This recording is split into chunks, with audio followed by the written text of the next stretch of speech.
Ah non, je ne peux pas commenter. Puisqu'Alain Juppé ne tord pas le cou à la rumeur d'une dissolution ou d'un remaniement, il l'alimente. Et à l'Assemblée nationale, on ne parle que de ça.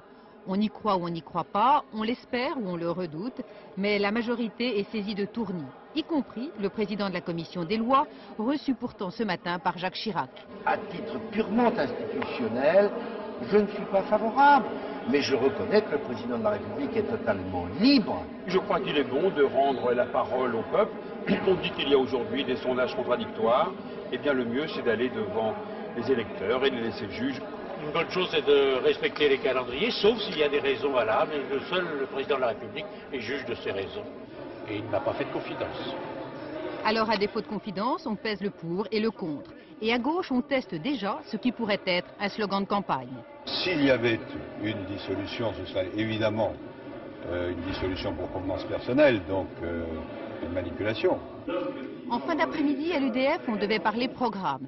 Mais le départ de François Léotard pour une visite impromptue à Matignon relance toutes les supputations. Il y a une réflexion du président de la République et du Premier ministre. Laissez-les conduire cette réflexion à leur terme. Pendant ce temps, à l'Élysée, les communiqués se suivent et se ressemblent. Ces rumeurs, dit-on, sont sans fondement, mais on ajoute, le président dispose d'un certain délai de réflexion. Alors comprenne qui pourra.